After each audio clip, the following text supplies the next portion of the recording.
So Abram departed as the Lord had instructed, and Lot went with him.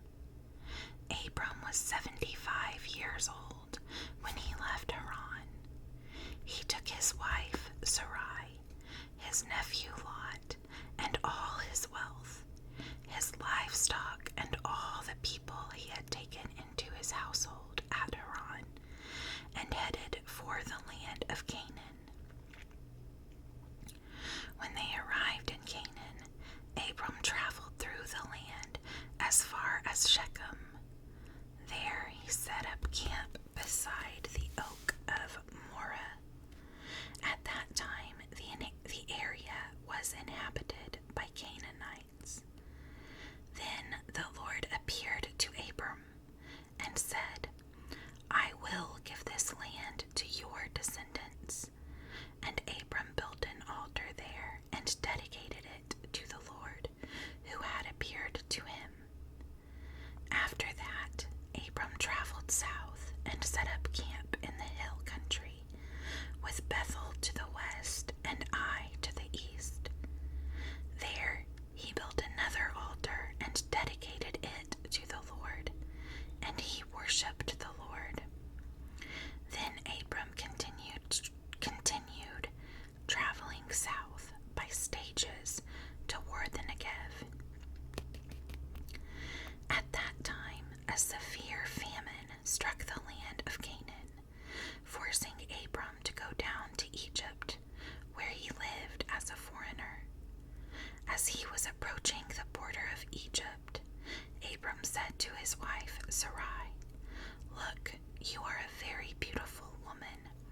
When the Egyptians see you, they will say, 'This is his wife. Let's kill him, then we can have her.'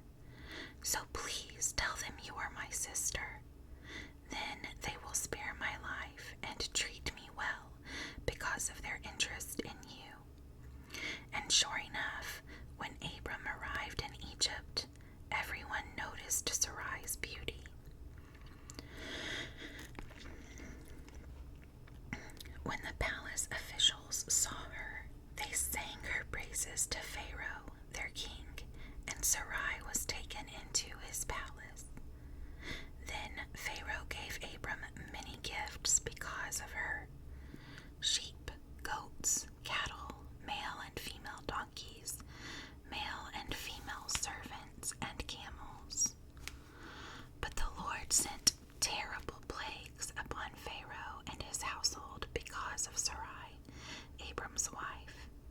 So Pharaoh summoned Abram and accused him sharply. "What have you done to me?" he demanded. "Why didn't you tell me she was your wife? Why did you say, 'She is my sister,' and allow me to take her as my wife? Now then, here is your wife. Take her and get out of here." Pharaoh ordered some of his men to escort them, and he sent Abram out of the country, along with his wife and all his possessions. So Abram left Egypt and traveled north into the Negev, along with his wife and Lot and all that they owned. Abram was very rich in livestock, silver, and gold. From the Negev, they continued traveling by stages toward Bethel, and they pitched their tents between Bethel and Ai, where they had camped before. This was the same place where Abram had built the altar, and there he worshipped the Lord again. Lot, who was traveling with Abram, had also become very wealthy, with flocks of sheep and goats, herds of cattle, and many tents. But the land could not support both Abram and Lot, with all their flocks and herds living so close together. So disputes broke out between the herdsmen of Abram and Lot.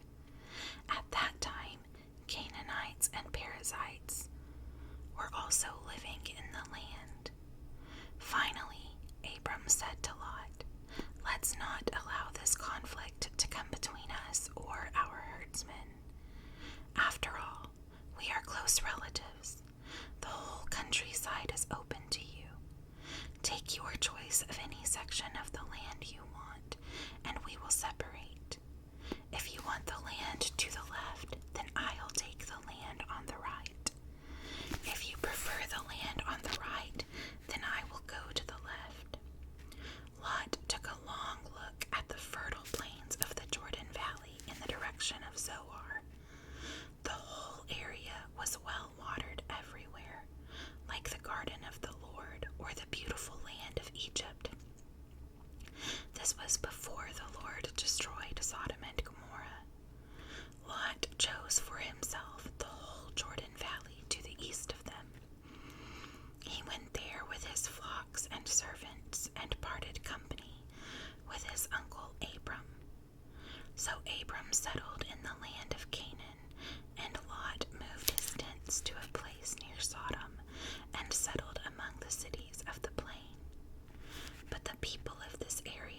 called Zoar. This second group of kings joined forces in Siddim Valley, that is, the Valley of the Dead Sea. For 12 years they had been subject to King Chedorlaomer, but in the 13th year they rebelled against him. 1 year later, Chedorlaomer and his allies arrived and defeated the Rephites at Ashtaroth-Karnaim, the Zuites at Am, the Hamites at Sheva-Kirithaim, and the Horites at Mount Seir as far as El Paran, at the edge of the wilderness. Then they turned back and came to En-Mishpat, now called Kadesh, and conquered all the territory of the Amalekites, and also the Amorites living in Hazan Tamar. Then the rebel kings of Sodom, Gomorrah, Admah, Zeboim, and Bela, also called Zoar, prepared for battle in the valley of the Dead Sea. They fought against King Chedorlaomer of Elam, King Tidal of Goam, King Amraphel of Babylonia, and King Arioch of Elasar, 4 kings against 5. As it happened, the valley of the Dead Sea was filled with tar pits. And as the army of the kings of Sodom and Gomorrah fled, some fell into the tar pits, while the rest escaped into the mountains.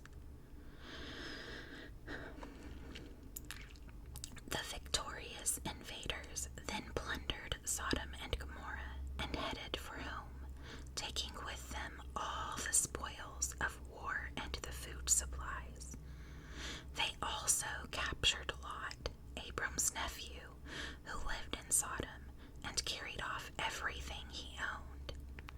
But one of Lot's men escaped and reported everything to Abram the Hebrew, who was living near the oak grove belonging to Mamre the Amorite. Mamre and his relatives, Eshcol and Aner, were Abram's allies. When Abram heard that his nephew Lot had been captured, he mobilized the 318 trained men who had been born into his household. Then he pursued Chedorlaomer's army until he caught up with them at Dan. There he divided his men and attacked during the night. Chedorlaomer's army fled, but Abram chased them as far as Hobah, north of Damascus. Abram recovered all the goods that had been taken. Abram recovered all the goods that had been taken, and he brought his nephew Lot with his possessions, and all the women and other captives. Melchizedek blesses Abram. After Abram returned from his victory over Chedorlaomer and all his allies, the king of Sodom went out to meet him in the valley of Sheva, that is the king's valley. And Melchizedek, the king of Salem and a priest of God Most High, brought Abram some bread and wine. Melchizedek blessed Abram with this blessing. Blessed be Abram by God Most High, creator of heaven and earth, and blessed be God Most High, who has defeated your enemies for you. Then Abram gave Melchizedek 1/10 of all the goods he had recovered. The king of Sodom said to Abram, "Give back my people who were captured, but you may keep for yourself all the goods you have recovered." Abram replied to the king of Sodom, "I solemnly swear to the Lord God Most High, creator of heaven and earth, that I will not take so much as a single thread or sandal thong from what belongs to you. Otherwise, you might say, I am the one who made Abram rich. I will accept only what my young warriors have already eaten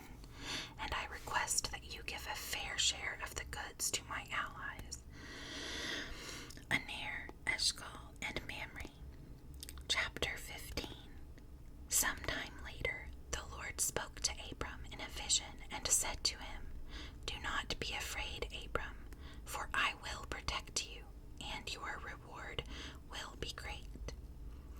But Abram replied, "O sovereign Lord, what good are all your blessings when I don't even have a son? Since you've given me no children, Eliezer of Damascus, a servant in my household, will inherit all my wealth. You have given me no descendants of my own, so one of my servants will be my heir." Then the Lord said to him, "No, your servant will not be your heir, for you will have a son of your own who will be your heir." Then the Lord took Abram outside and said to him, "Look up into the sky and count the stars if you can. That's how many descendants you will have."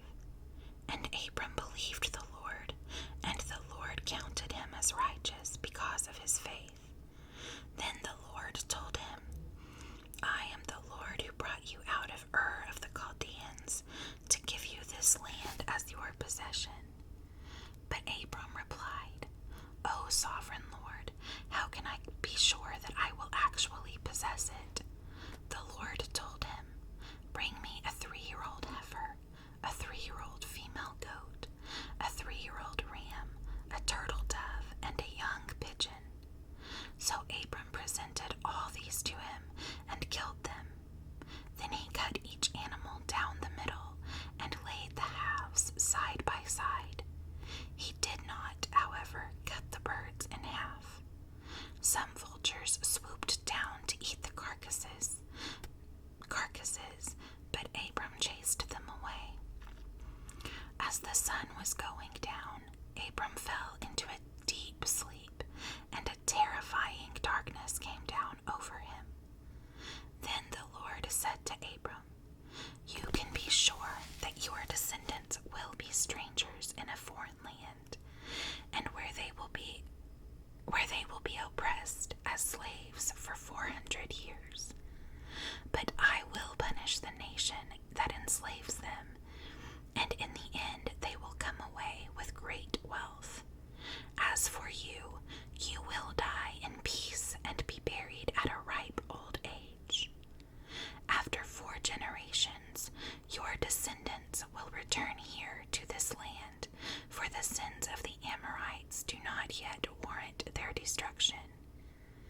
After the sun went down and darkness fell, Abram saw a smoking firepot and a flaming torch pass between the halves of the carcasses. So the Lord made a covenant with Abram that day and said, "I have given this land to